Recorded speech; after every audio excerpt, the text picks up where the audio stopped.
Maravilha. Bom dia, pessoal. Agora sim, oficialmente, começando o nosso aulão de discursiva e sentença. Ah, Fico feliz aí que tenha bastante gente participando, interessada nesse estudo. E a ideia realmente do aulão é dar um subsídio para quem tem esse projeto de se tornar juiz do trabalho, né, ou procurador do trabalho. Mas como eu vou falar de sentença também, presumo que a grande maioria esteja interessada, né, no concurso de juiz do trabalho, no longo prazo, né, para o futuro. Aliás, já peço desculpa se tiver latido de cachorro, o meu cachorro, ele se acha o guardião da residência aqui, ele é um Lulu da Pomerânia, e ele acha que ele é enorme, e ele luta contra todos os inimigos possíveis que passam no corredor. Às vezes vai ter uns latidos aí no meio, mas a gente vai administrando. Ah, e o propósito, portanto, desse aulão é justamente ajudar, né, e dar um panorama dessa preparação de discursiva e sentença para tentar ajudar aí no longo prazo para quem tem esse projeto, tá? E claro, né, também ninguém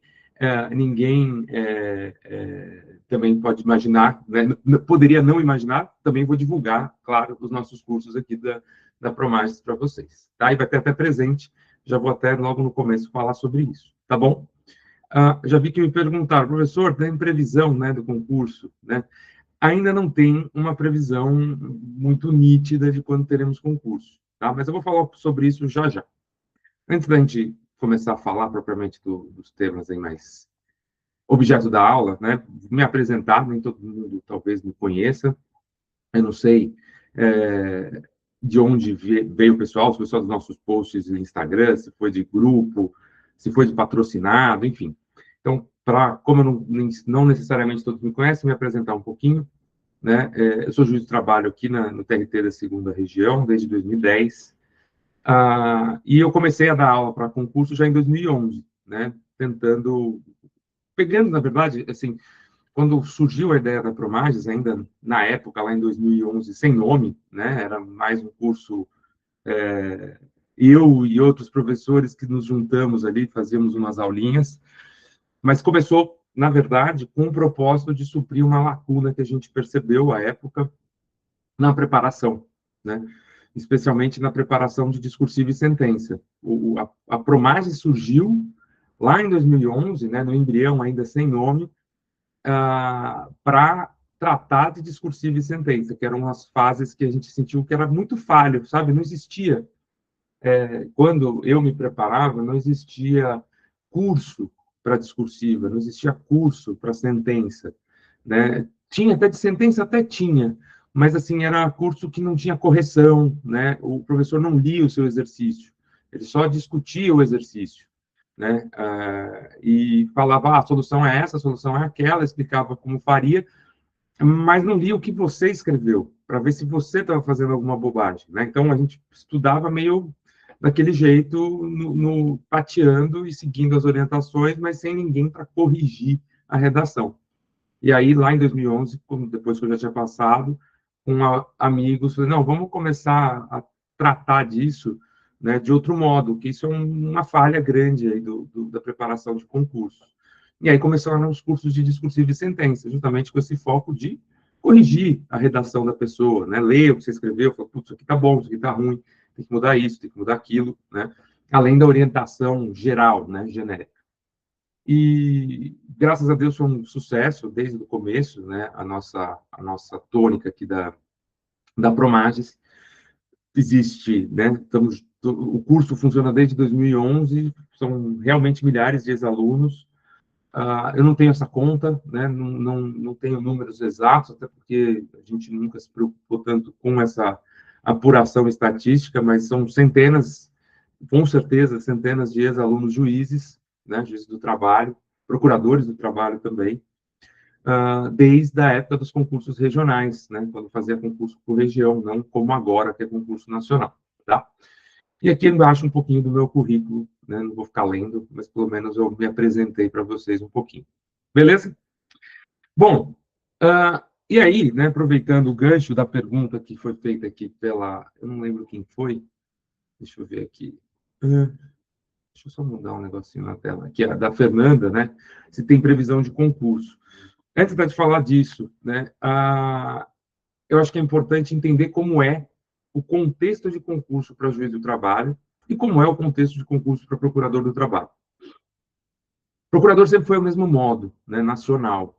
Ou seja, você tem concursos periódicos nacionalmente e costuma acontecer a cada 2 anos. O MPT tem uma tradição de mais ou menos a cada 2 anos sai edital para preencher vagas, geralmente poucas vagas. O MPT ele tem essa tônica, né, é uma tradição deles.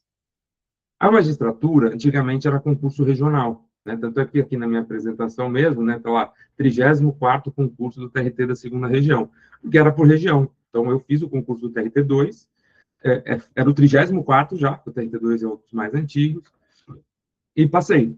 E veio assim até a implementação do concurso nacional unificado. O que mudou com esse concurso nacional unificado? Mudou um pouco até o estilo de estudar, né, não só quanto a conteúdo, mas quanto a estratégia. Porque na época dos concursos regionais, a gente tinha muitos concursos, né? Na época que eu prestei, no ano que eu prestei, né, que eu passei, 2010, em 2009, a gente estava prestando três concursos de juiz do trabalho acontecendo ao mesmo tempo. O TRT da segunda região, aí depois ia ter o TRT 6 e teve o TRT 15, né? Tudo no mesmo ano, né? Então você tinha mais oportunidades de fazer prova.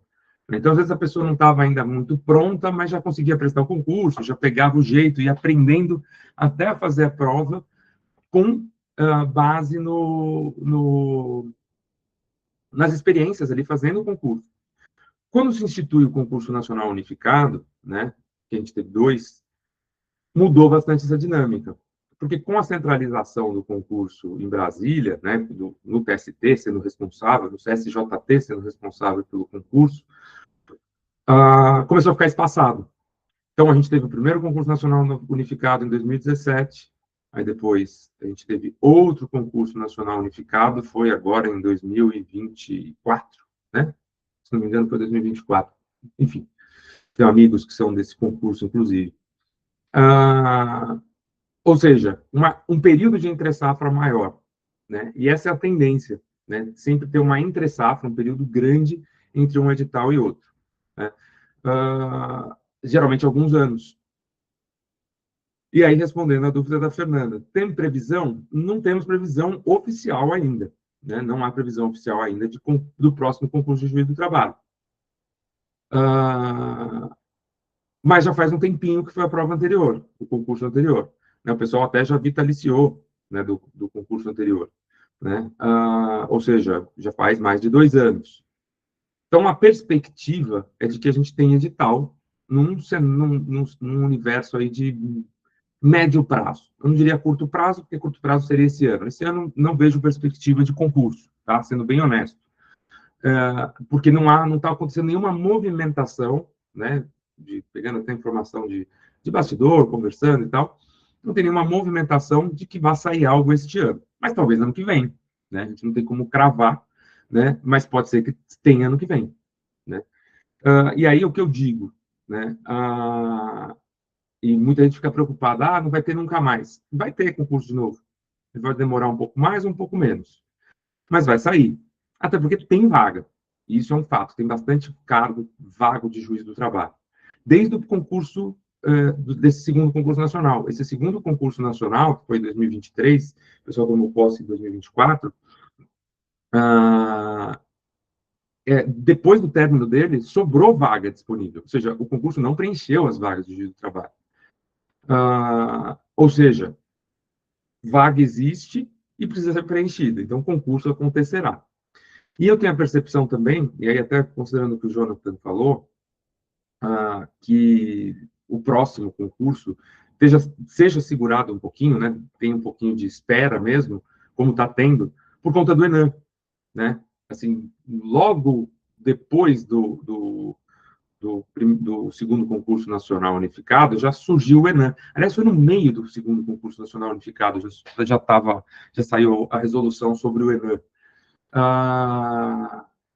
E aí precisa ter gente habilitada. Então, precisaria ocorrer algumas provas do ENAM, né? A primeira prova do ENAM em 2024, exato. Foi no meio, eu acho que foi na fase de sentença, né? Quando estava ali em vias da sentença ser aplicada, foi mais ou menos naquela época do segundo concurso nacional que saiu a resolução do ENAM. E aí a gente precisa ter volume de gente que passou no ENAM para prestar concurso de juiz, né? Então, no fundo, era até necessário mesmo, é até necessário que tenha essa entre-safra nesse contexto, tá?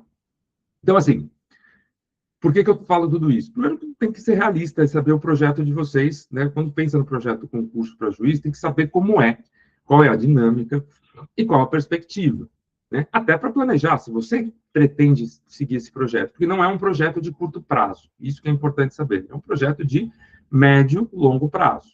Não é, concurso de juiz, ele não é corrida de 100 metros, é maratona.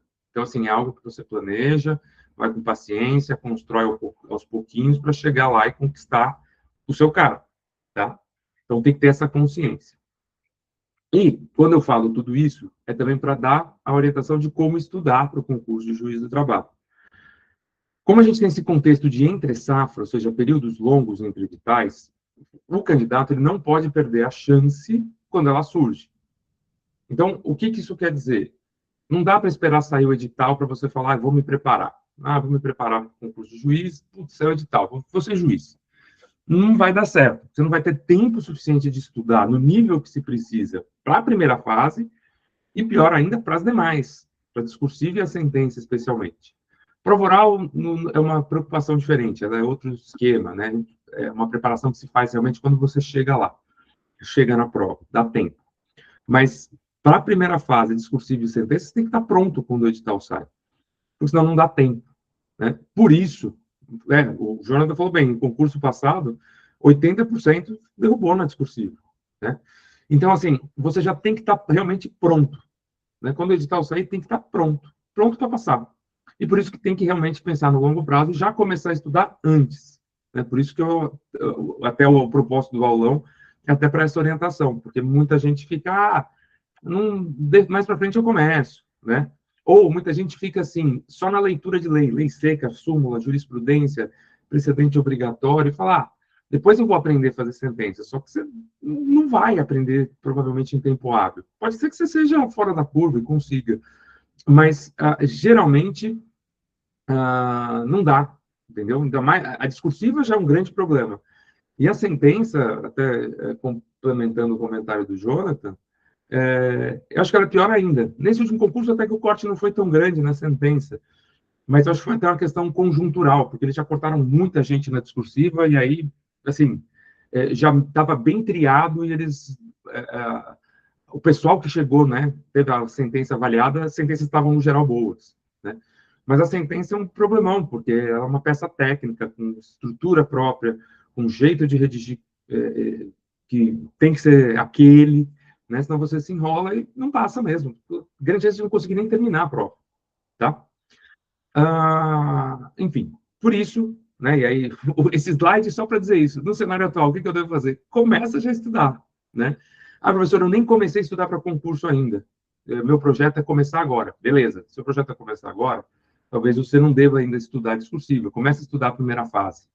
Mas se você já está estudando um pouquinho, você já está com esse plano, já inclui o estudo de discursiva e de sentença no seu projeto, porque você vai precisar. Se não, nesse momento, um pouquinho mais para frente você vai precisar fazer, né? Não é algo que não dá para você adiar muito. Beleza?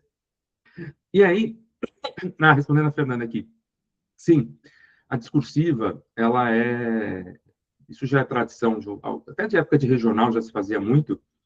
O tradicional é fazer a prova discursiva no sábado e a sentença no domingo, tá? No mesmo final de semana, ou seja, é bem cansativo.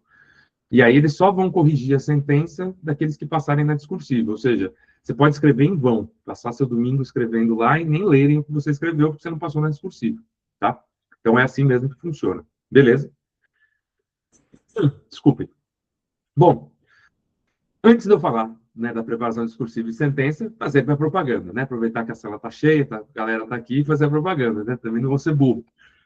No final, o povo vai ficando cansado, vai embora e eu não faço a propaganda. Então, vou já fazer a nossa propaganda aqui, né? A gente tem curso de discursivo e sentença.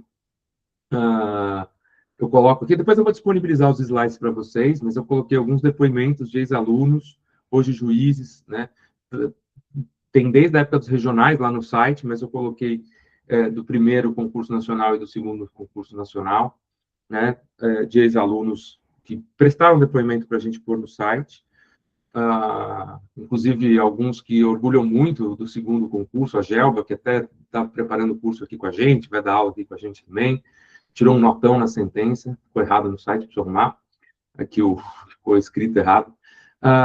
O Márcio, que foi assim, aluno nosso de todas as fases, e ele é um cara incrível, né? Até recomendo, sigam ele no Instagram, a Gelba também, mas ele é deficiente visual, né? E ele é o primeiro juiz do trabalho, né? Não é o primeiro juiz, mas é o primeiro juiz do trabalho, aprovado em concurso e atuando na justiça do trabalho. Ele é cego, 100%, e, assim, estudou com muito afinco, um cara muito dedicado, foi nosso aluno, e, assim, um grande orgulho que a gente participou da trajetória dele. E, né, outros alunos, tem vários aqui depoimentos, Agnes, uma querida, Augusto também, enfim.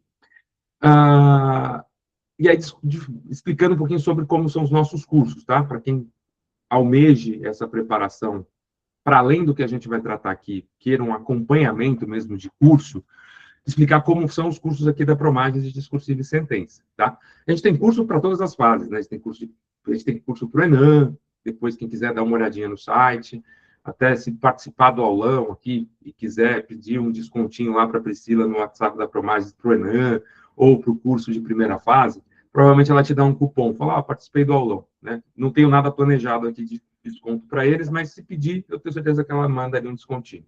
A gente tem curso para o Enan, tem curso Pro primeira fase, Pro 2026, que é focado mais na primeira fase, edital completo, videoaula, apostila, e a gente tem os de discursivo e sentença, que é o que eu quero divulgar para vocês aqui, que é o mote do nosso curso, do nosso encontro de discursivo e sentença. O nosso curso de discursivo, ele funciona com rodadas semanais. Então, como é que funciona? Toda semana, no site, no portal do aluno, eu disponibilizo duas questões inéditas, não é de concurso anterior, inéditas, para o aluno redigir e mandar por e-mail, tá? Junto com as questões, em cada uma das semanas, ou seja, 14 rodadas, serão 14 semanas, é fornecido material escrito para ajudar no estudo daquele assunto, materiais, né, artigos científicos que eu localizo gratuito, às vezes material que eu mesmo preparo, para você estudar o assunto das questões, para você ver como realmente um guia de estudo, né?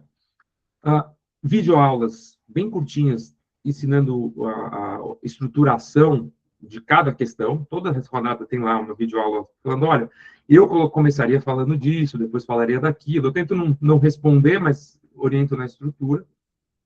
Aulas gerais de técnica de redação, que é o que a gente vai conversar hoje aqui. Eu vou conversar com vocês sobre essa técnica de redação, vai ser tratada hoje no aulão, mas tem lá as videoaulas separadinhas sobre isso, né, para assistir quando quiser.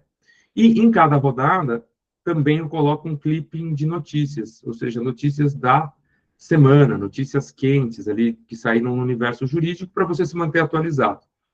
Porque uma grande dificuldade na discursiva é como estudar e por onde estudar, né? E costuma cair muito em prova temas quentes, ou seja, os temas que estão mais palpitantes na discussão da jurisprudência. E por isso que eu acho tão importante ter esse clipe. Então, toda semana a gente põe lá o material que eu separo dos principais temas, ali, julgamentos importantes que aconteceram, algum projeto de lei que está para sair, alguma lei nova, importante que foi aprovada, né? Por exemplo, eu postei essa semana no Instagram a lei que mexeu ali no trabalho doméstico e combate ao trabalho escravo, no contexto doméstico. Certamente, né, estaria ali no material da semana discursivas, estaria lá no clipe a lei, olha, lei tal, publicada, né, dá uma lida, porque é importante saber que existe, né. Então, esse é o foco do curso. Rodadas semanais, toda semana 2 questões, com material de apoio, e aí o aluno ele manda a redação para minha correção, e, além de tudo, eu forneço um espelho de redação, né? Uma sugestão, né, de como eu redigiria a questão. Então, foi uma sugestão minha de escrita. Ah, eu responderia assim. Para quê? Né? Além de corrigir, eu forneço isso para, na verdade, formar, como é que se diz? O aluno formar repertório de escrita. E você lendo outros textos, lendo textos que fiquem bons, isso ajuda você a escrever melhor. Então, assim, é uma forma de fazer isso. Muitas vezes, até para esse espelho, eu até aproveito ideias, né, em materiais, escritas até, dos próprios alunos. Né? Então, tem aluno, às vezes, que faz uma redação maravilhosa. Puta, já uso até de base.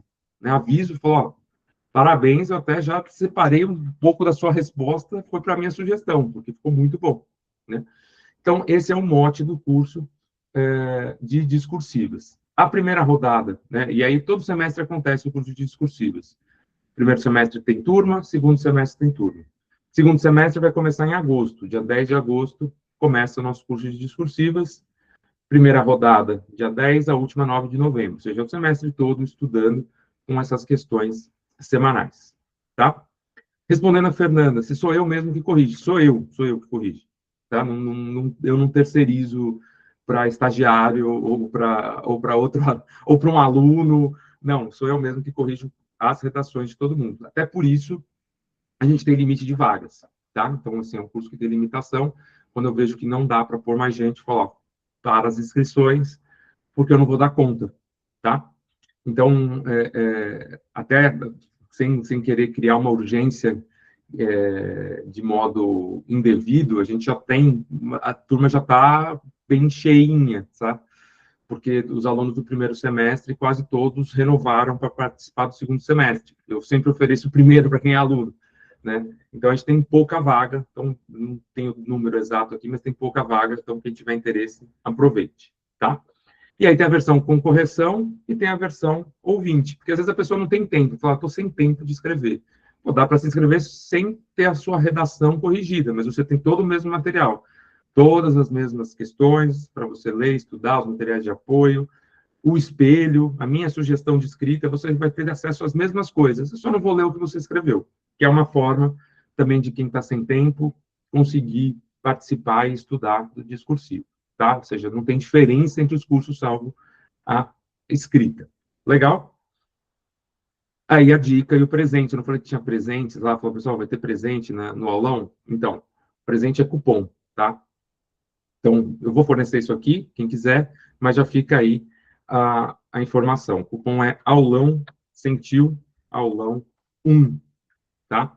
Esse cupom, ele é para dar um desconto especial de 10%, tá? Assim, quem já fez curso com a gente sabe que é difícil dar desconto. A Priscila não dá desconto. Ela, no máximo, dá para ex-aluno 5%, né, em cursos em geral. Para quem foi do primeiro semestre, teve uma condição especial.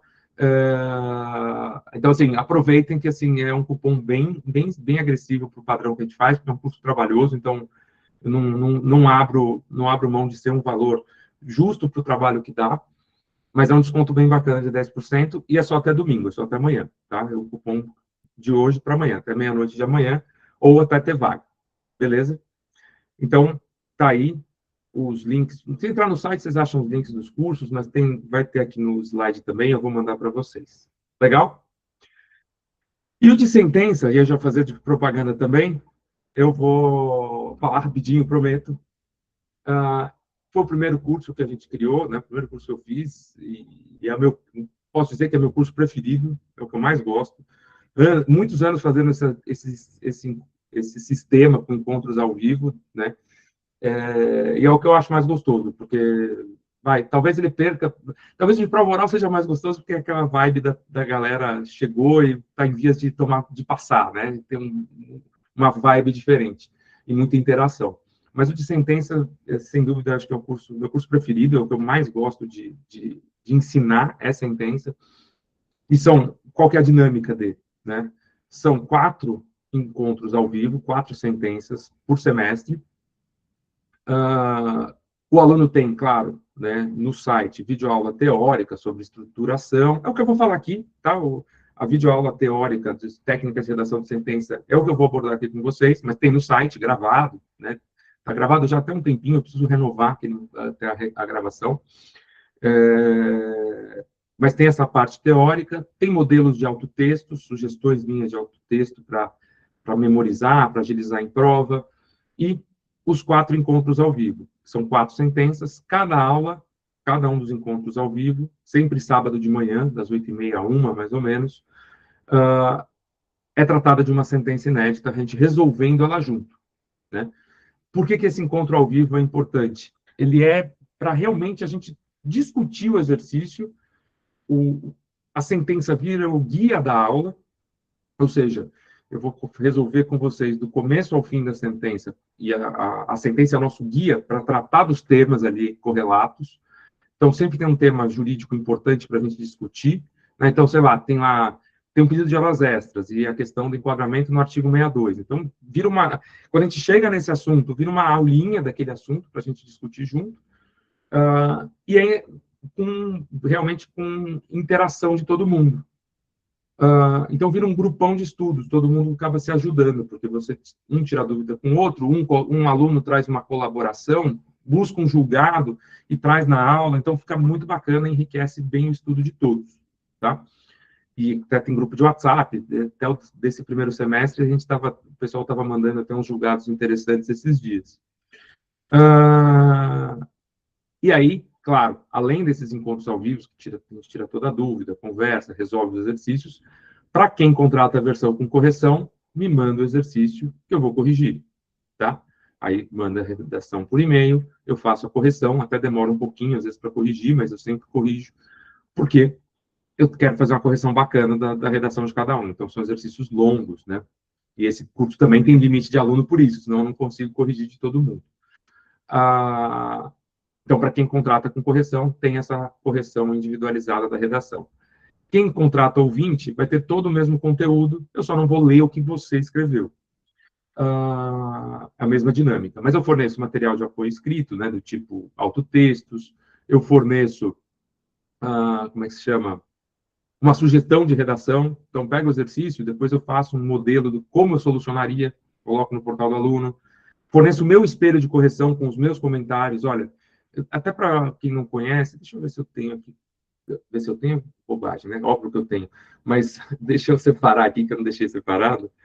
Deixa eu pegar o curso de sentença, eu pegar do segundo semestre do ano passado. Ó, deixa eu entrar na tela aqui. Vocês estão vendo até meu coisa aqui de... Agora que eu vi que eu estou compartilhando meu navegador aqui. Né? Então, por exemplo, aqui foi uma sentença que eu usei, né? E aqui uma sugestão de redação. Então, como eu redigiria ela, né? Ponto a ponto, todas as preliminares, o mérito, etc. Né? Então, isso aqui é um material que eu forneço no curso de sentença, né? Com relação à sentença que foi aplicada no curso. Né? E o meu espelho de correção, deixa eu ver aqui. Aqui é um espelho. Né? Aqui um espelho de correção minha, como eu corrijo. Então, a correção eu venho comentando assunto por assunto, né? Falo sobre as ordens das preliminares, isso aqui não é uma sugestão de redação, são os meus comentários, né? Então, a preliminar foi arguída desse modo, por isso, ó, foi intempestivo, né? Artigo 800 da CLT, trouxe julgado do TST, já precisa atualizar esse material, porque ele é do segundo semestre de 2025, então já teve IRR sobre o assunto, né? Inépcias, aí eu explico por quê, como fazer, como solucionar. Então, assim, mesmo quem faz como ouvinte tem acesso a esse material. Eu só não leio o que você escreveu. Beleza? Enfim. Então, divulgado também o curso de sentença. Quem foi aluno ou é aluno, faz propaganda aí no chat, fala, ó, o curso é bom mesmo, que eu sei que sempre tem alguém que vai falar, ficar em dúvida. Quem for aluno já atual, sempre tem gente que é aluno atual e está no aulão, divulga aí, fala que é bom. E respondendo a pergunta aqui da Lívia, é o que o Jonathan falou, das 8h30 a 1h. Geralmente é isso, pode variar, né? Pode, às vezes, o encontro ir até um pouquinho mais tarde ou acabar um pouquinho mais cedo, porque como é com base no exercício, que é nosso guia, às vezes a gente termina antes. Pessoal, não, tá ótimo, é isso e fechou, né? Estamos satisfeitos. Mas, às vezes, demora mais, ou, às vezes, em alguma situação excepcional, a gente muda o horário. Esse semestre mesmo, A gente combinou lá no grupo, mudamos o horário um pouquinho, porque ia ter jogo da Copa, e eu falei, não, vamos começar em outro horário que não, né, não tem sentido. Aqui estão as datas dos encontros desse segundo semestre, tá? Então, vai ser dia 29 de agosto, 26 de setembro, 24 de outubro e 28 de novembro. Eu gravo a aula, tá? Então, às vezes tem gente que, professor, eu não consigo algum encontro, ou, putz, sábado de manhã, não é a minha, eu quero descansar. Não tem problema, você assiste a aula depois e pode tirar dúvida por WhatsApp comigo depois também, né? Manda no grupo, manda para mim, e a gente tira as dúvidas, tá? Então, fica tudo gravadinho para quem não puder acompanhar ao vivo, ninguém perde nada. E fica no site depois. Legal? Mesma coisa, né? Mesmo presente para vocês que estão aqui no aulão. Cupom de desconto, aulão 1. É o mesmo cupom, tá? O mesmo cupom para quem quiser ter esses 10% de desconto, válido até amanhã. Também já vou avisar, a turma já está bem cheia, então quem quiser, aproveite, tá? Só vale até amanhã esse cupom. E aí o presente mais especial para todo mundo, quer fazer os dois, discursivo e sentença, a Priscila providenciou um desconto especial de 15%. Tá? Se quiser fazer discursiva com sentença, 15% de desconto. Aí tem que pegar como é que funciona. Você tem que pôr os dois cursos no carrinho, né, no site, põe o cupom, que é esse combo aulão, ó, combo aulão, vou pôr aqui no chat, e faz a matrícula, tá? Se não puser os dois cursos no carrinho, não dá certo. Então tem que pôr os dois cursos no carrinho, vai para a parte do pagamento e coloca lá o combo, tá? Vale a pena. Beleza? Descontão especial, 15% só até amanhã. Passou de amanhã, já era. Beleza? Você já matriculou, Fernanda? Manda um WhatsApp para a Priscila depois. Manda no WhatsApp que ela arruma isso, tá? Ela faz ela te dá faz um cashback, alguma coisa, ela tem as manhas. Fica tranquila, tá? Faz a sua matrícula como você faria normalmente, usando o cupom, e avisa ela que ela te dá um retorno disso aí, tá bom? Óbvio que quem já se matriculou antes numa condição pior, eu não vou, né? Óbvio que a gente não vai te prejudicar. Manda um WhatsApp lá que a gente resolve, tá bom? É isso. Fiz a minha propaganda, vamos agora falar da aula, senão é sacanagem, eu só fiquei aqui enrolando vocês, né? Seria uma baita sacanagem. Ia ser legal, né? Fica o tempo todo aqui, fala, valeu, galera, né? Tem 100 slides e não falou, só falou de propaganda. Tipo o Merchan Neves, né? Lembra do Merchan Neves? Não sei se ele ainda está nas coisas de esporte ou se ele saiu, o Milton Neves. Como estudar para discursiva?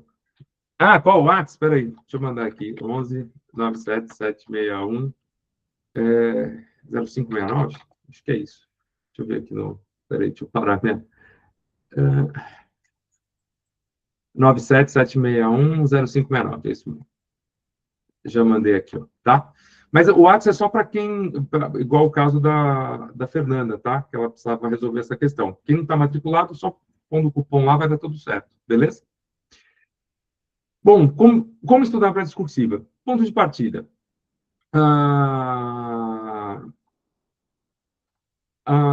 É entender o que mais cai, tá? O que mais cai.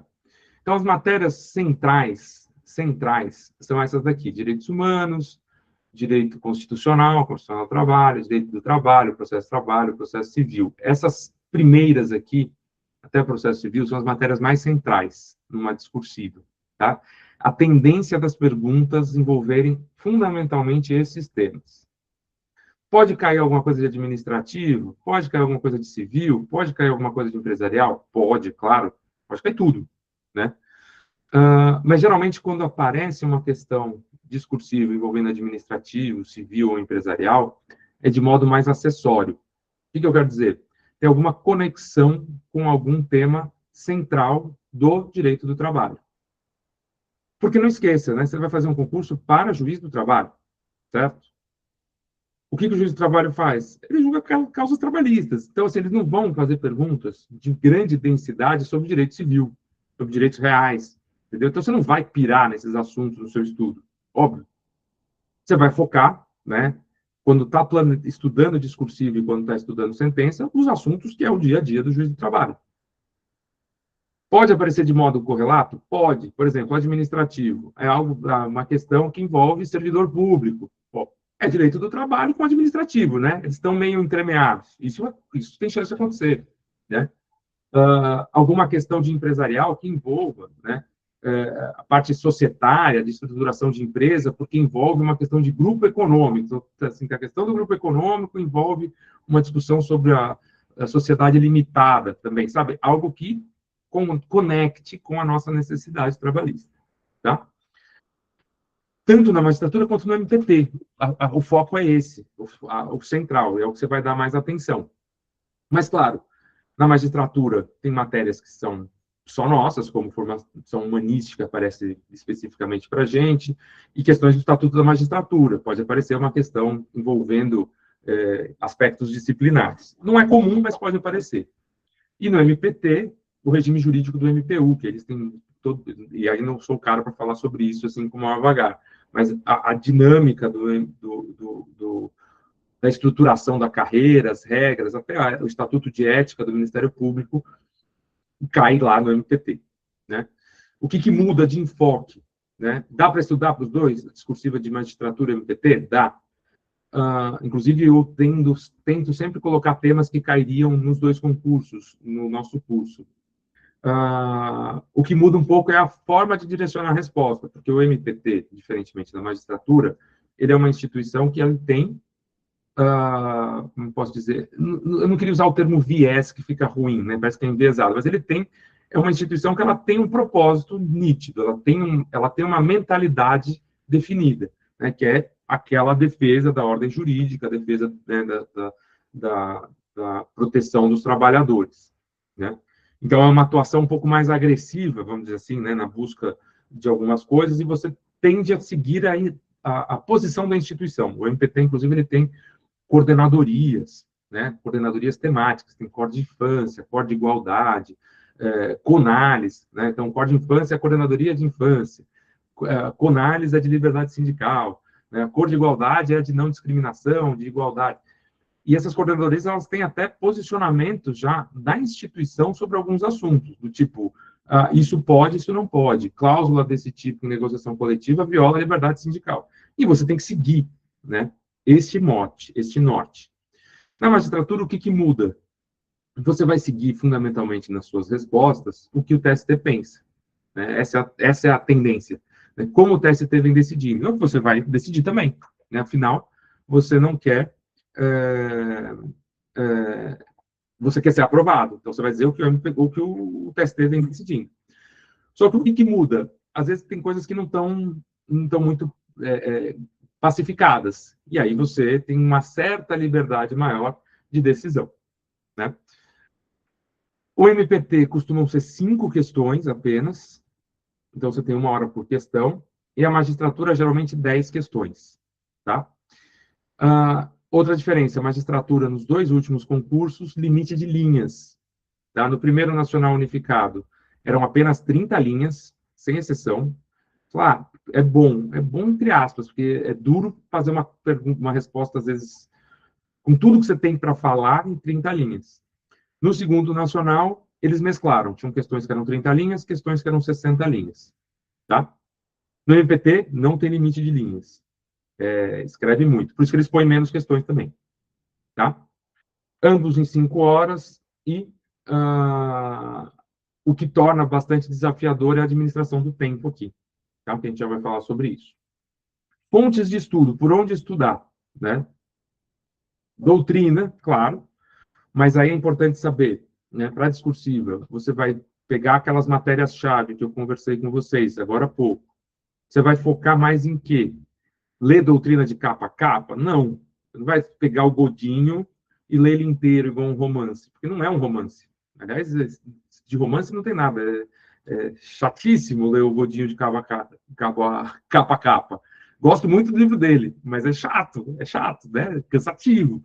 Né? Você vai ficar lendo coisa que você já sabe. O estudo de doutrina para discursiva, isso vale para a sentença, é por instituto.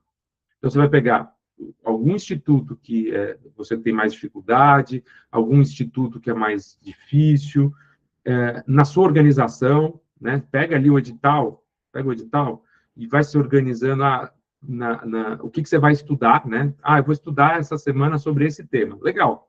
você estuda aquele tema. Você vai pegar lá a sua doutrina, por exemplo, lá sobre justa causa. Vou estudar justa causa. Legal, então você foca no estudo de justa causa, em todas as nuances, né, desde o histórico do assunto, se ele comportar, né, e vai estudar esse tema, aprofundar esse tema, porque para a discursiva e para a sentença, é profundidade, né? É um estudo mais denso, é diferente da decoreba, né, de primeira fase, você tem que saber explicar.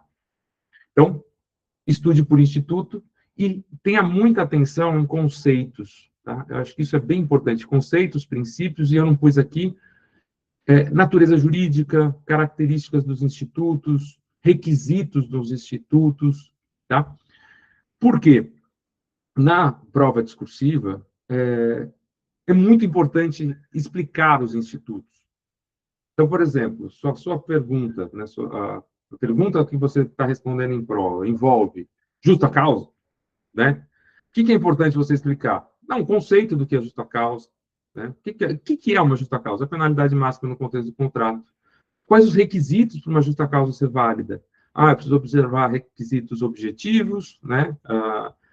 Requisitos subjetivos, que dizem respeito à autoria, dolo, culpa, e eu tenho que analisar requisitos circunstanciais, né? Poxa, teve bis in idem, teve progressividade nas penas, teve imediatidade. Aí imagina que a pergunta envolve um caso prático sobre uma justa causa. Como é que você vai responder, né, para pontuar legal? Você vai começar dizendo, olha, a justa causa exige os requisitos X, P, T, O, ou seja, vai exigir os requisitos objetivos, subjetivos, circunstanciais, tais como blá, blá, blá, blá, blá. No caso concreto, né, foram preenchidos ou não foram preenchidos. Mas veja como é importante ter conceito, ter essa parte de teórica firme para usar na discursiva. E na sentença também.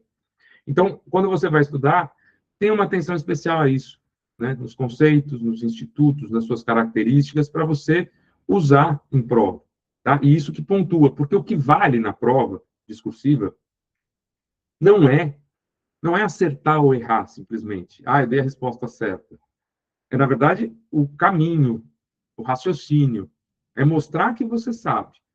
E aí, para mostrar que você sabe, dá o conceito, dê os requisitos, mencione os artigos de lei que estão envolvidos no tema, mencione o precedente obrigatório que existe sobre o tema. Ou seja, é isso que pontua, tá? Outra fonte de estudo, artigos científicos, claro. É legal dar sempre uma olhada em artigos científicos, especialmente para os temas quentes, os temas do momento, né? Porque a doutrina, ela tende a tratar daquilo que já está consolidado. A doutrina, ela tem a tendência, os livros doutrinários, né, os manuais, vamos dizer assim, doutrina, artigo científico é doutrina também, mas quando eu falei de doutrina, estava pensando em manuais, né? Você pega o curso do Godinho, o curso da Volha, o curso do Ellison Miessa, são manual que tende a ficar no que já está consolidado, no que é pacífico, no consagrado. Onde os assuntos que estão ali rompendo a barreira da ciência, né? Vamos pensar que direito é ciência, em que pese de mais ou menos ciência aí, tem acontecido umas decisões esquisitíssimas às vezes. Vamos pensar que direito é ciência ainda. O que rompe a barreira da ciência, né, para inovar em algo, geralmente são os artigos científicos, é onde você vai tratar dos temas palpitantes, as discussões que inquietam as pessoas, né?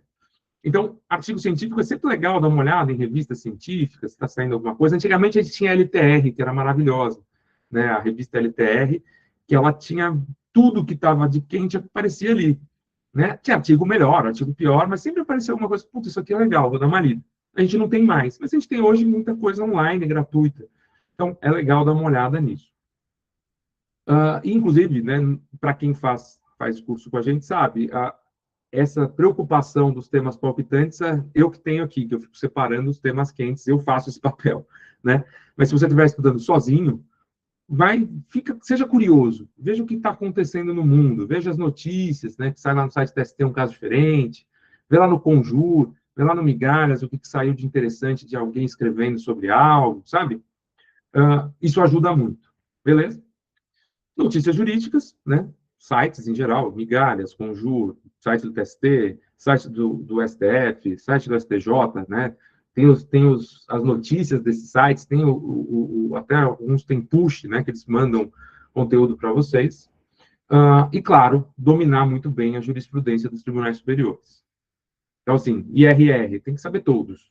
Sim, isso cai desde a primeira fase até a última fase. Tem que dominar bem, sabe? Tem que estar firme. Tanto do TST, quanto do Supremo, quanto do STJ.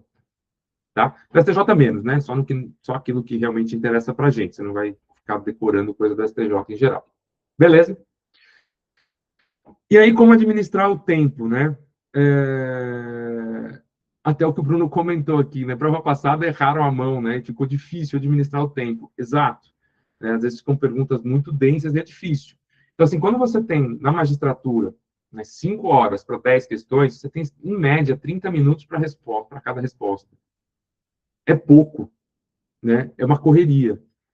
Digo assim, não sei se foi o Anderson que sofreu, o Bruno também deve ter feito e sofreu. Eu não sei, né, na época, o Anderson, que eu tenho certeza que fez, mal dá, você não consegue nem ir no banheiro, de tanto desespero, de tanta correria. Eu, na minha prova discursiva lá em 2009, que era outra realidade, eu não consegui ir no banheiro, porque eu falei, caraca, não dá, não dá. Falei, Jesus, desesperador. Então, é correria mesmo, é difícil, tá? Então, você tem meia hora para tudo, ler, pensar a resposta, esboçar a resposta, escrever, e esse variado, igual banheiro, né? Você não tem jeito, você precisa ir, né? Eu, na época, segurei, né? Meu Deus, não vou, né? Então, assim, você tem que saber administrar esse tempo. E aí é a maturidade do treino antecipado. Porque quando você deixa para chegar só na prova, você chega lá e aí você tem aquela surpresa, né, de não conseguir terminar.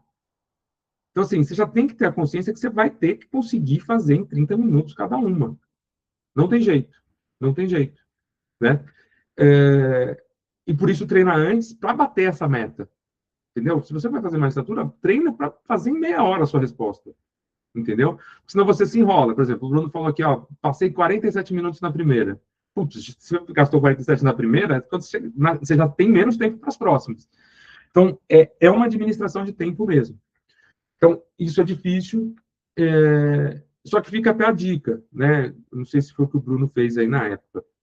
Você tem que pensar que nem todas as perguntas, né, têm o mesmo tamanho e nem todas as perguntas você domina tão bem.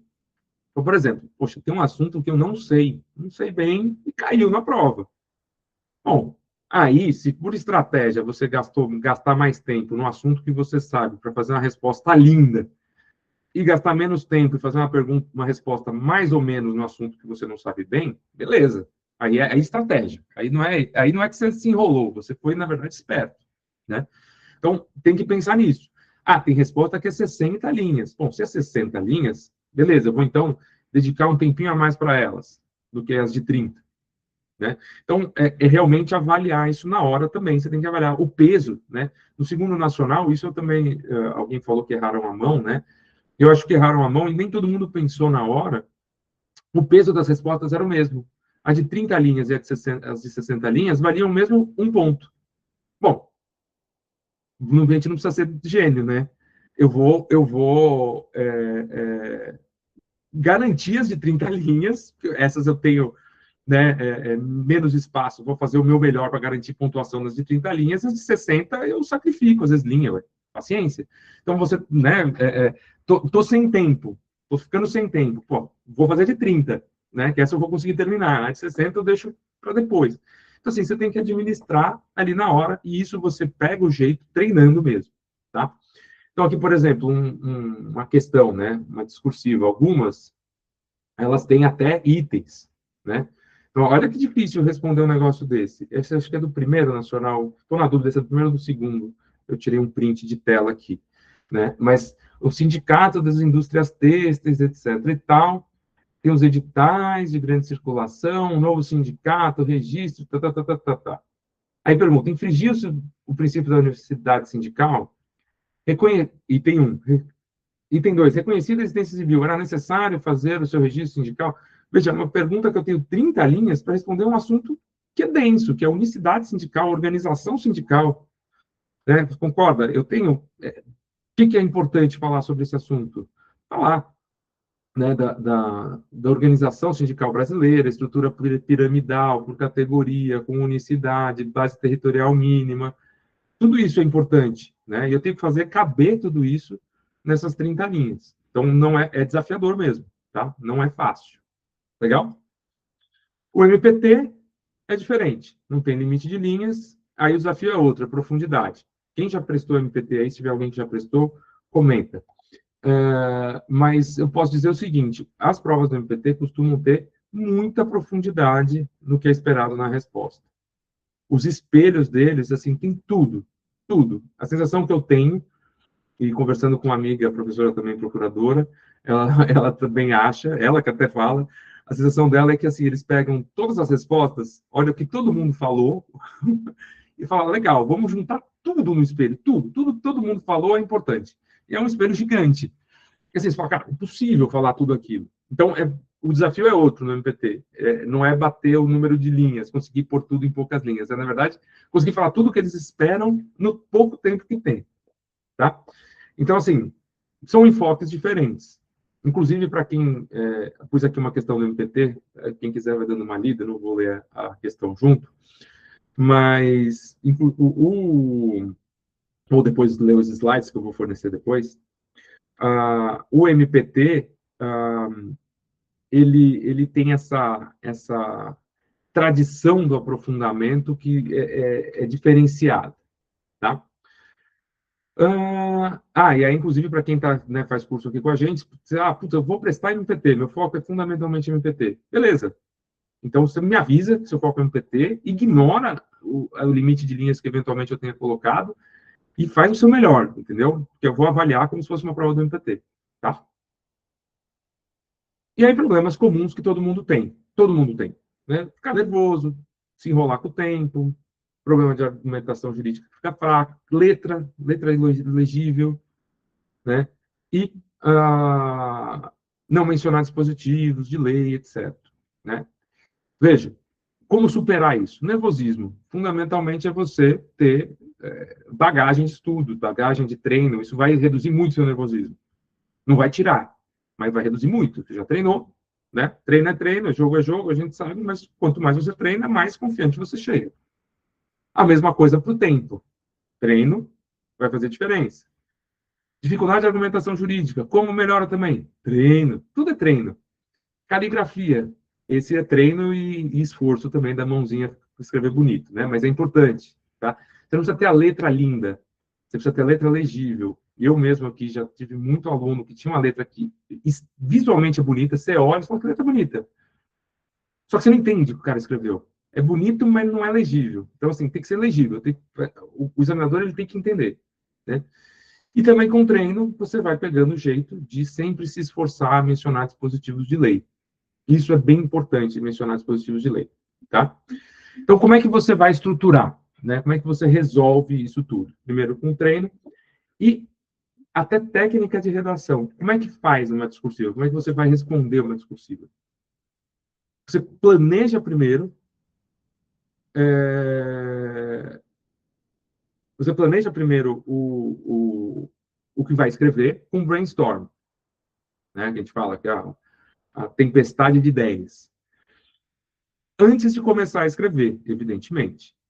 Mas o que eu quero chamar a atenção? Você não vai fazer um rascunho da resposta do tipo, fiz ela inteira e depois eu vou passar limpo. Não vai dar tempo, vocês viram, é 30 minutos. Então, como é que você faz? Né? Como eu fazia, como eu faço até quando eu vou fazer um texto, né? Ou quando eu vou fazer uma prova, igual eu fiz prova recente, relativamente recente, para o doutorado. Né? Como é que eu fiz? Né? Não é uma prova de concurso, mas é tipo uma prova de concurso, discursiva. Bom, o assunto é esse. Na minha prova agora foi a prescrição. Disserte sobre a prescrição no direito do trabalho. Mais aberto que isso, impossível, né? O que eu fiz? E o que se fosse numa prova de concurso? Brainstorm primeiro. Bom, o que me ocorre sobre prescrição aqui? Bom, prescrição, o conceito de prescrição é importante, né? As características. Eu fui anotando todas as ideias que foram surgindo. Prescrição de ofício, um assunto que eu acho que eu tenho que falar. Como é que se diz? O prazo prescricional, tem que pôr o prazo, né? Não posso esquecer de mencionar o prazo, né? Mais bobo que isso, não, tem que pôr o prazo. Onde está previsto? Está no artigo. Foi anotando tudo, de modo bagunçado mesmo. É assim que você faz. Anota tudo que te ocorrer. Fez isso, organiza. Depois que teve as ideias, você organiza. Aí você faz a estrutura. Bom, o que é lógico aqui? Bom, eu vou começar falando do conceito. Beleza, o conceito é esse. Depois do conceito, eu vou falar sobre características, vou falar do prazo, vou falar disso. Né? Anderson, é o brainstorming. Efeitos, né? Total, parcial, intercorrente, você tem que falar disso. Então, assim, você vai anotando tudo, depois você organiza e fala, pô, como vai ficar legal esse meu texto? Como é que vai ficar numa estrutura inteligível, uma estrutura bacana, para não ficar só ideia solta? Aí você organiza as ideias, você faz o esqueleto, mas é só ideia-chave, é só organizar. Depois que você fez isso, aí você já escreve direto. Aí tem a arte do improviso mesmo. Na hora de escrever, você escreve direto. Né? O professor, eu tenho dificuldade para fazer assim direto na versão final. Vai treinando, que você vai pegar o jeito. Tá?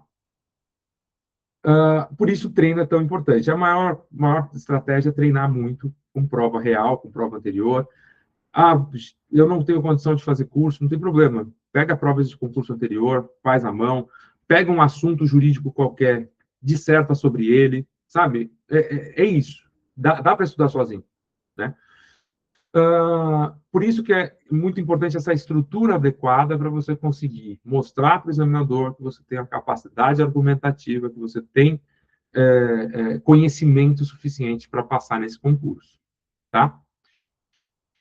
E aí algumas premissas nessa estruturação que eu acho que é importante vocês terem que ajuda na nota, tá? Deixa eu ver aqui, prof, tem folha de rascunho? Tem sempre folha de rascunho, às vezes é o próprio verso, tá? Da prova serve de rascunho. Aí depende da banca, mas sempre tem um espaço de rascunho para você fazer essas anotações. Isso é tranquilo, tá? Alguns pressupostos. Primeiro, assim, parta do pressuposto que o examinador é preguiçoso, tá? Não porque ele seja mesmo, é assim, mas todos nós temos cansaço e vai passar alguma coisa se eu não facilitar a vida dele. Então, assim, facilita a vida, né? Facilite a vida. Escreve de um modo organizado, inteligível, né? Com letra boa. Puxa, a resposta tem várias alíneas, né? Item 1, item 2, item 3. Numera os itens, facilita para ele encontrar a sua resposta. Concorda? Igual essa questão aqui. Cadê? Né? Tem dois itens. Pô, põe lá, item 1. Infringir sua unicidade? Item 1. A unicidade sindical envolve isso, blá, blá, explicou, infringiu ou não infringiu. Você facilita para ele ler. Se eu embolar tudo junto e não fizer item 1, item 2, ele talvez não veja, não ache, fique confuso, ache que você escreve mal, porque você embolou tudo. Então, assim, facilite a vida dele. Né? Parta desse pressuposto de você fazer o mais fácil para ele. E mais do que isso, né? Tenha uma redação que seja agradável, no sentido de não ser prolixo, não ser excessivo.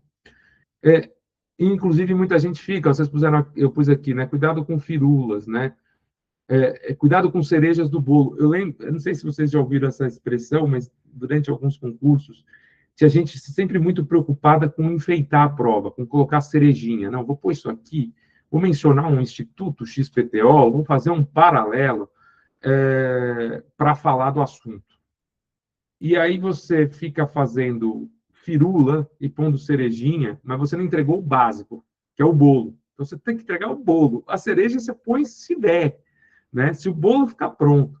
Então se preocupe sempre com o básico, escrever um bom texto, entregar os conceitos basilares, mencionar os artigos de lei, e se, poxa, você conseguir fazer tudo isso e você tem conhecimento de sobra para até fazer alguma firulinha, tudo bem.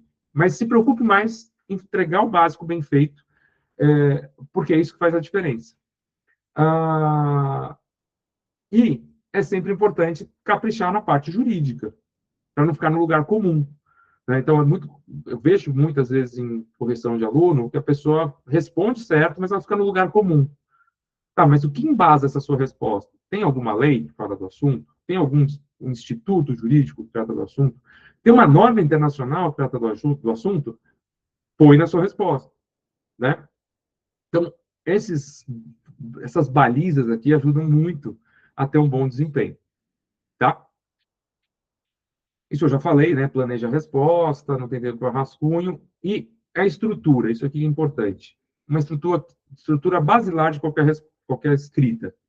Uma introdução, desenvolvimento, onde eu desenvolvo o assunto, aprofundo, discuto, por escrito aquele assunto e concluo. Então, a sua discursiva vai seguir essa mesma estrutura de qualquer redação, tá? E aí, deixa eu vir aqui para estrutura, né? Depois eu volto naquelas coisinhas que eu fiz ali. Eu tenho dois tipos de pergunta. Eu tenho perguntas que são bem teóricas e abertas, e eu tenho perguntas que são práticas, né? O jeito de responder é bem parecido, vai mudar um pouco a dimensão do que você vai fazer. Mas só para exemplificar, uma pergunta teórica é igual o meu exemplo da prova lá do doutorado. Discorra sobre a prescrição no direito do trabalho. Teórica, né? Disserte sobre o Instituto da Desconsideração da Personalidade Jurídica. Teórico. Tipo, é ficar no plano das ideias ali, explorando possibilidades. E eu tenho as práticas, igual aquela que eu pus no slide, do tipo, houve violação à unicidade sindical, né? Você já tem que já resolver um probleminha concreto, né? Então, o que eu sempre sugiro? Questões teóricas, sempre uma introdução que você contextualize o tema, né? Ou seja, bases normativas do assunto.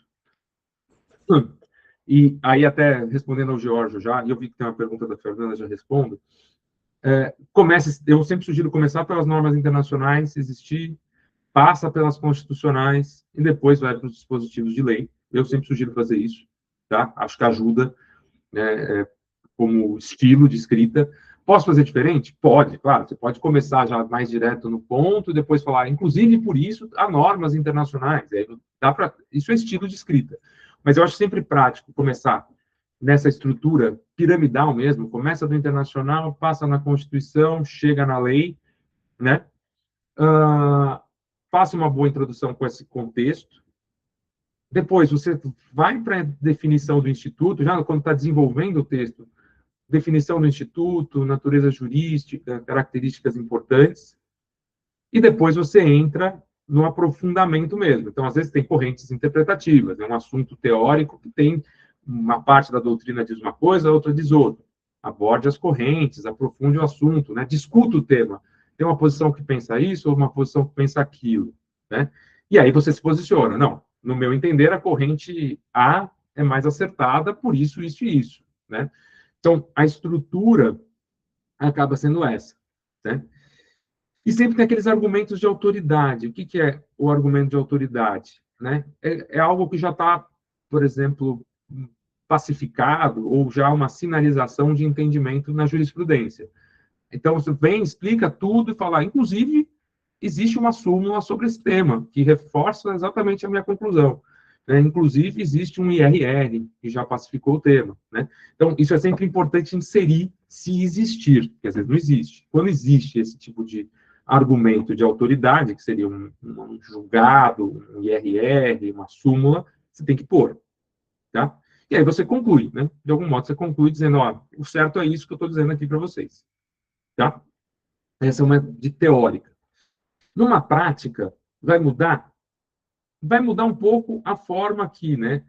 Eu vou acabar tendo que dar uma enxugadinha na introdução, porque não dá, quando é uma pergunta prática, eu tenho que responder um problema. Então, a tendência é você ter que dar uma aglutinada naquela introdução ali, quando dá a base normativa e a conceituação, tentar dar uma agrupadinha, reduzir um pouquinho para ter mais espaço para enfrentar o acervo fático. E geralmente vai ter corrente doutrinária e jurisprudencial também. Você vai acabar tendo que falar alguma coisa, se posicionar, enfim. A estrutura é muito parecida. Né? O que muda um pouco é o tempo que você gasta nessa contextualização e definição. Você vai conceituar menos o instituto, vai conceituar de um modo mais breve. Tá? Legal? E aí, respondendo a Fernanda primeiro perguntou faz tempo. O avaliador é formado em direito? Com certeza, com certeza. Tem que ser, tá? É uma prova jurídica. Inclusive, assim, pelo que sei, tá? Assim, não é uma informação oficial, mas os membros da banca, eles revisam, né, o que os membros, eu falo, os ministros que fazem parte da banca, eles revisam o que é feito por exemplo, a FGV, que fez o concurso. Tem os avaliadores lá que vão fazer, tal, mas isso passa por eles, não é que, não, o que o FGV falou está falado, não, passa pelo próprio membro da banca, tá? E respondendo aqui a Andrea, tem muita súmula, OJ e tal. Não dá para recordar números. Não tem problema, você não precisa saber o número. Algumas você vai saber, porque... Tomar uma aguinha. Algumas você vai saber de tanto usar. A gente acaba decorando. Por exemplo, súmula 338. Todo mundo sabe. Se eu falo súmula 338, todo mundo sabe que é do cartão de ponto. Né? E as que eu não sei, menciona. Existe precedente obrigatório sobre o assunto. Né? Nesse sentido, existe um IRR do TST sobre o tema. Eu sei que é IRR, mas não sei o número. Tudo bem, fala que existe. O que interessa para ele saber é que você sabe que tem, não o número. O número é o de menos para o examinador. O importante é que ele saiba que você sabe que existe. E isso que interessa para ele. Tá? Então, André, não se preocupe tanto com o número. E eu não sei, né?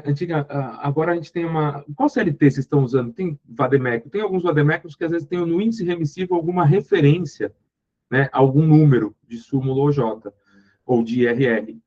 Por mais que não tenha o teor, às vezes, né, do enunciado, da súmula, o J ou IRR, porque não pode, você vai ter que isolar, tem, às vezes, no índice remissivo, a referência. E aí você já consegue, às vezes, achar algum ali e falar, é esse, e põe. Né? Então, também é uma forma. Mas, geralmente, na hora não vai dar tempo de fazer tanta procura assim. Então, põe que existe um IRR. Tá? Luísa, livros. Então, esse é o problema que eu falei. Livro é difícil, não tem um livro específico sobre discursiva, né?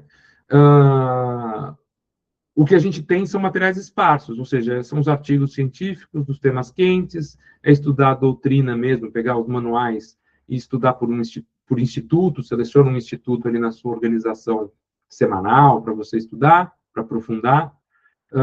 Não tem um livro específico.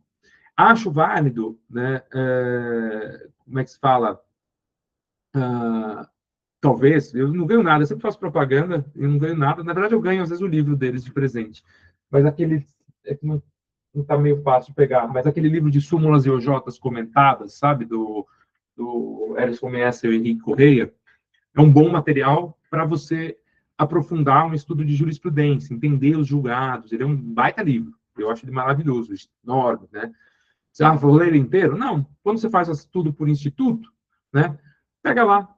Ele é até organizado por instituto. Vai lá, tem esse livro, vai lá, lê os julgados, entender o porquê daqueles julgados, como eles vão entendendo. É um material que eu acho que vale a pena. Tá?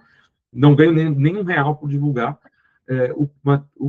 esse livro, mas se alguém tiver contato com eles, fala que eu divulguei para eles me mandarem um novo, que eu quero ano que vem. A próxima versão eu quero. O meu acho que é de 2025. Ou é 2000, não, acho que o meu é 2026, que me mandaram. Então, mas divulga, fala que eu falei bem, que eles, quem sabe eles me mandam outro e eu economizo uma grana. Para usar na prova, usar um vademecum de como é que se fala? De legislação. Esse da Juspodium, que o Paulo indicou, é bom. Mas, assim, o índice remissivo não vai ser incrível, mas ele é um bom material para usar em prova. Tá? É importante, assim, você não vai ter nada de consulta, como é que se diz? Você não pode, tem que isolar súmula EOJ, tem que isolar IRR, tudo isso tem que ser isolado. Mas eu acho que esse vademecum da Juspodium é bom. Tá? Bruno, o que ele quis dizer? Foi uma boa pergunta que você falou. A gente está aqui junto, né? O Bruno perguntou, né? O ministro Cláudio Brandão, que era o coordenador da segunda fase, ele reclamou com muitas respostas iguais, etc. Né? Não entendi bem a crítica dele. Vou dizer para vocês o que acontece. A gente está junto aqui discutindo discursiva, certo? E ensinando técnica de redação, estratégia, etc. O que aconteceu em concurso passado, e eu, graças a Deus eu posso dizer que não tenho responsabilidade, houve cursinhos que meio que forneceram autotextos de um monte de coisa de assuntos jurídicos para discursivo. E aí, estava muita gente escrevendo a mesma coisa, porque meio que decorou o que o cursinho ensinou. Assim, e eu nunca fiz isso, graças a Deus, eu tenho, de sentença, tenho alguns autotextos que eu sugiro usarem de base, mas de discursiva eu nunca fiz, porque eu acho que se você tem que desenvolver o seu texto mesmo. Até para você entender o assunto. Senão você não entendeu, você só decorou o que eu te falei. Então, o que aconteceu foi isso, Bruno. Teve muita gente que usou uns autotextos prontos de cursinho e se enrolou, entendeu? E se enrolou e perdeu ponto. Porque, isso aqui não é de autoria da pessoa. A pessoa está colando um texto alheio.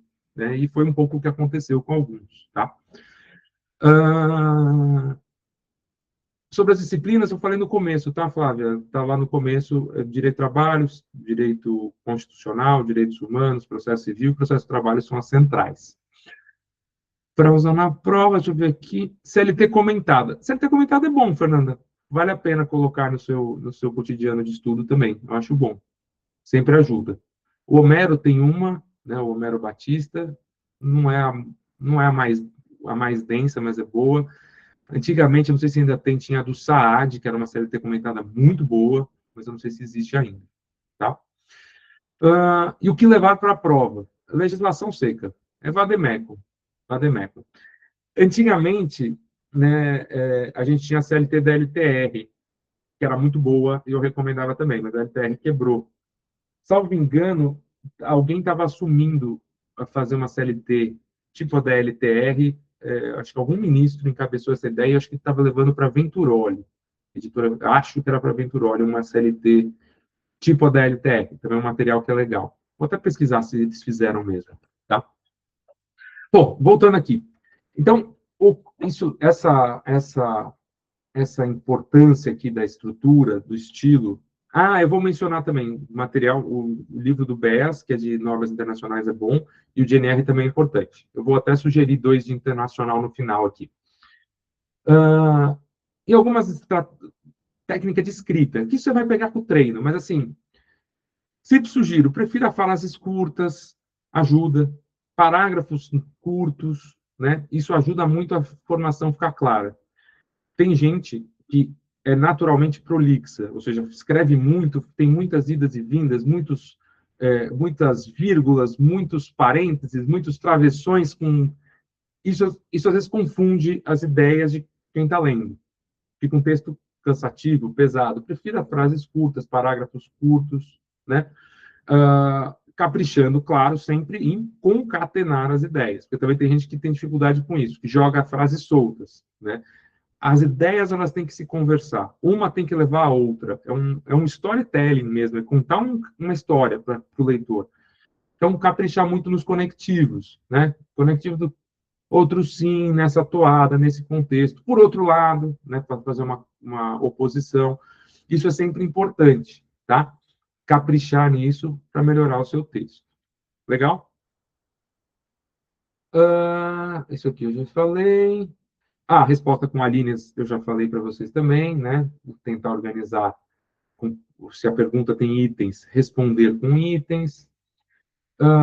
E o treino, né? Que eu já falei também várias vezes, treine bastante, etc. E uma dica, né? Para quando vai fazer uma prova mesmo. Não desiste de nenhuma resposta, né? Eu até comentei sobre daí, às vezes tem um assunto que você não domina e tal, e você sacrificar um pouco o tempo daquele assunto que você não manja, mas tenta responder um pouquinho. Não é feio.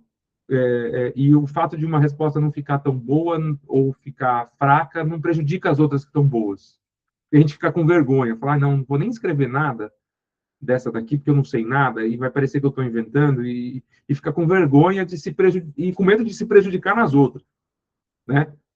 Não estou dizendo para você inventar, não é para inventar, mas sempre dá para responder um pouquinho, né? Então, às vezes a pergunta é de um assunto que você não domina, mas, poxa, imagina que é uma questão super intrincada, meu exemplo tudo foi justa causa hoje, né? Super intrincada e eu não sei, mas envolve justa causa.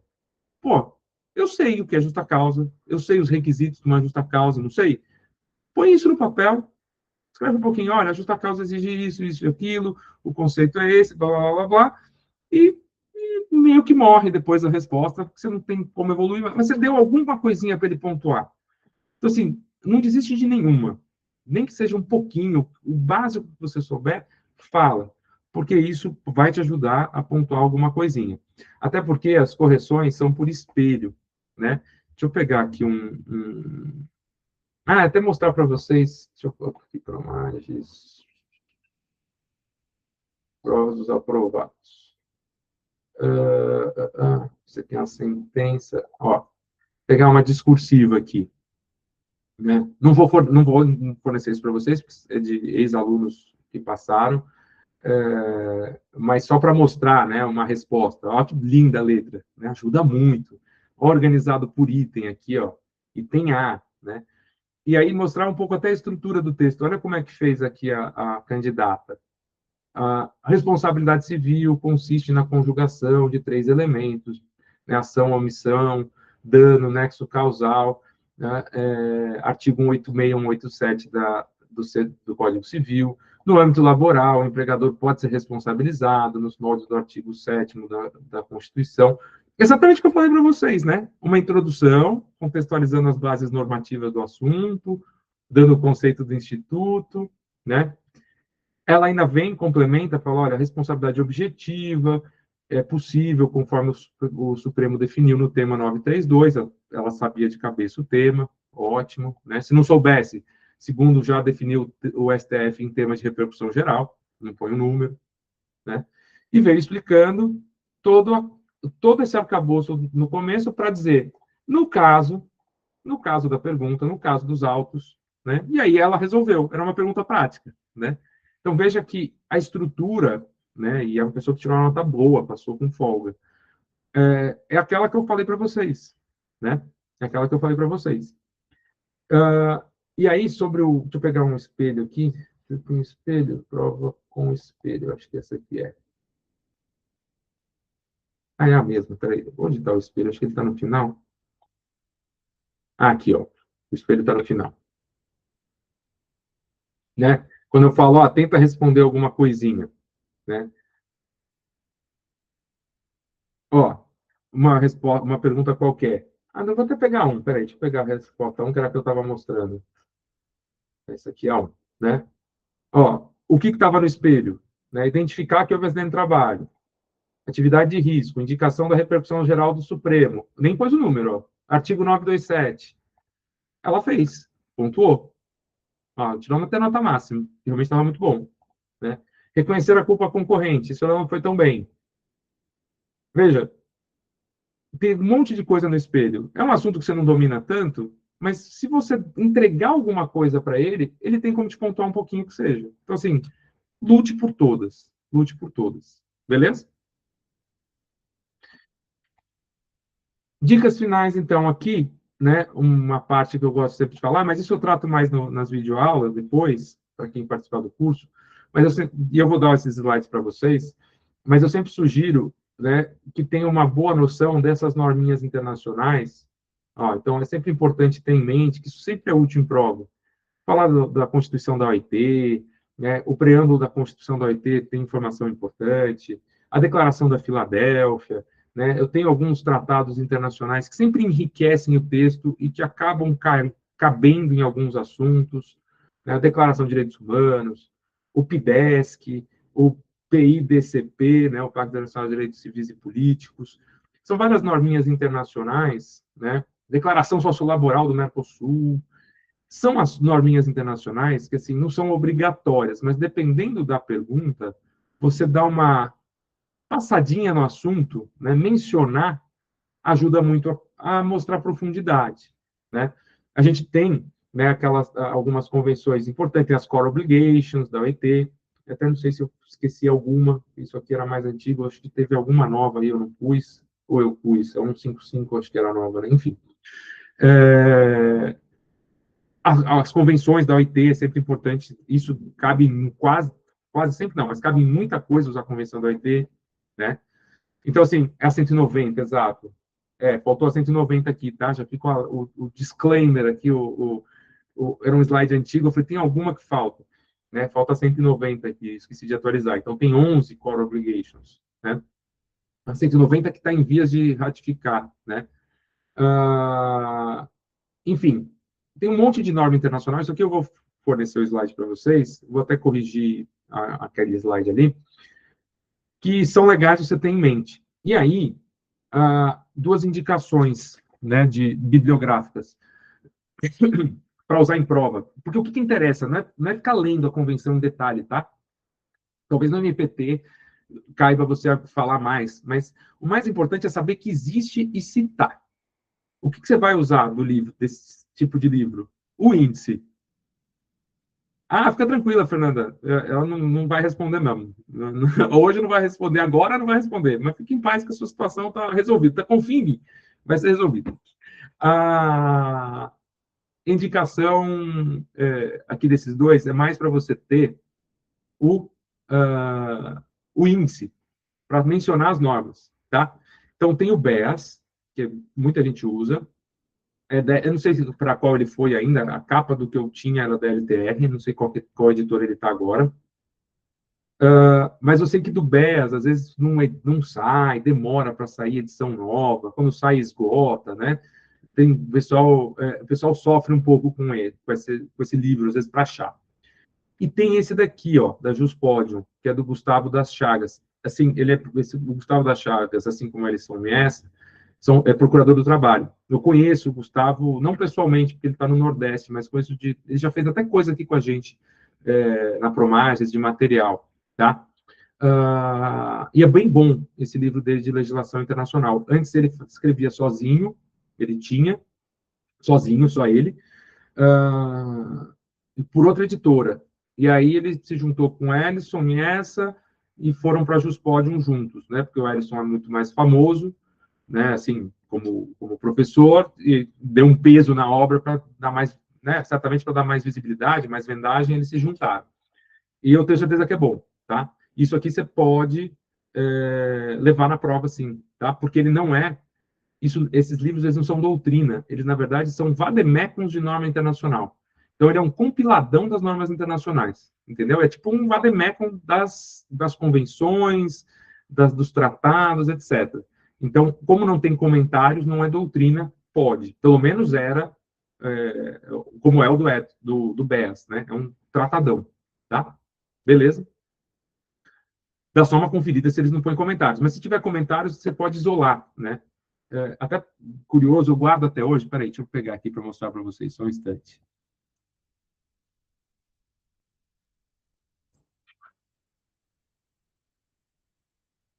Essa daqui eu guardo desde o meu concurso, ó. Não existe mais, né? CLT 2010, da LTR. Mas só para vocês verem, né? Eu guardo de recordação. Ó, como é que fazia, como é que faz, né? Você vai isolar trechos, tá vendo? Que era súmulas, né?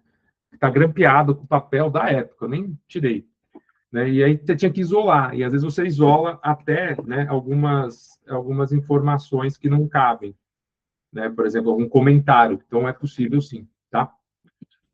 Então, essa aqui é só a recordação histórica. Nunca dei fim nessa CLT, ela está até hoje comigo aqui, só serve para mostrar na aula. Ah, legal. Próximo assunto, então, sentença. A gente termina a parte discursiva, que é uma parte mais teórica, mais simples, para a gente começar a falar de sentença. Beleza? Querem fazer uma pausinha para tomar uma água, um café?